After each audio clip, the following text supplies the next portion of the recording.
आप देख रहे हैं सिटी न्यूज झारखंड।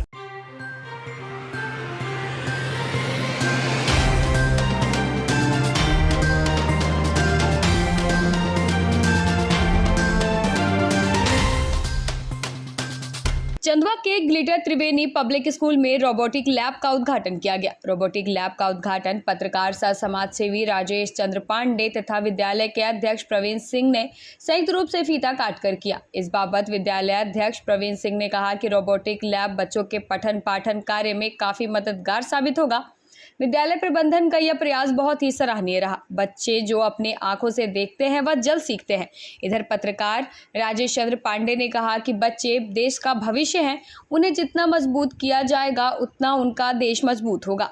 बच्चों को ज्ञान, विज्ञान, तकनीक, शिक्षा देना अति आवश्यक है। रोबोटिक लैब के उद्घाटन के दौरान विद्यालय की निर्देशिका कादम्बरी सिंह ने कहा कि विद्यालय प्रबंधन बच्चों की एक्टिविटी पर जोर देने का काम करता है। बड़े कक्षाओं में बच्चों को विज्ञान व गणित से डर लगता है, बच्चों के अंदर बैठे इस भय को भगाने के लिए रोबोटिक लैब करेगा।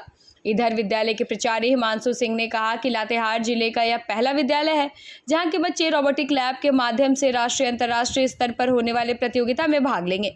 इधर तकनीकी विशेषज्ञ शब्बे साची ने कहा कि रोबोटिक लैब के माध्यम से बच्चों को कोडिंग करना तथा सिलेबस में जो पढ़ाई है उसकी प्रैक्टिकल जानकारी देना मुख्य कार्य होगा। बच्चों को विज्ञान के प्रति रुचि जगाने का काम यह लैब करेगी। चंदवा में तो हमारा स्कूल काफ़ी 10 सालों से चल रहा है यहाँ पे, और हमने पहले भी आपको प्रेस के माध्यम से बताया कि चंदवा में जो हमारा उद्देश्य है स्कूल चलाने का, वो बहुत एक स्टैंडर्ड स्कूल चलाने का हमारा उद्देश्य है, जिसको लेकर हम काफ़ी संकल्पित हैं। और रोबोटिक्स लैब को इस्टेब्लिश करने के पीछे उद्देश्य ये है कि जो भी चीज़ें बुनियादी तौर पे बच्चों को मिलनी चाहिए जो आजकल शहरों में अवेलेबल है, वो गांव के स्कूलों में या थोड़े सुदूर क्षेत्र के स्कूलों में संभव नहीं है।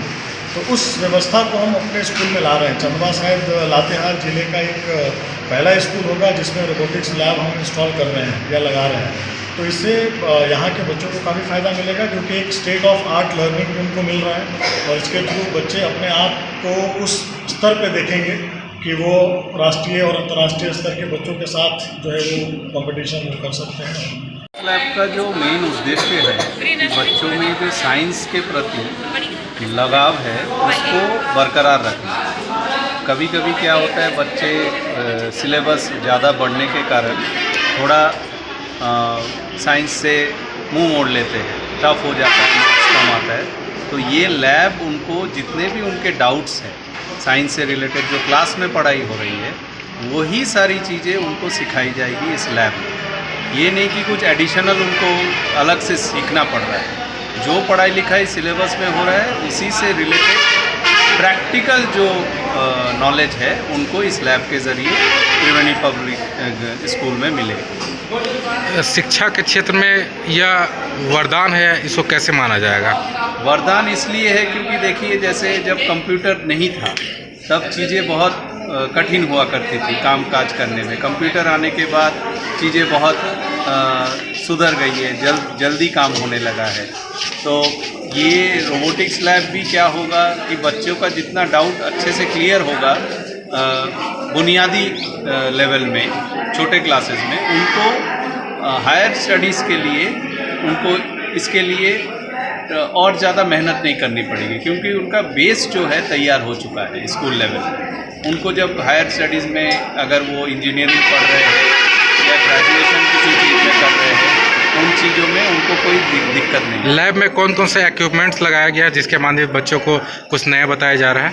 लैब में सभी चीज़ें जो रिलेटेड टू साइंस और मैथमेटिक्स है, वो फिज़िक्स हो सकता है, केमिस्ट्री हो सकता है, मैथमेटिक्स हो सकता है, जो भी करिकुलम से रिलेटेड टॉपिक्स है वही चीज़ें इधर पर प्रैक्टिकली दिया गया है।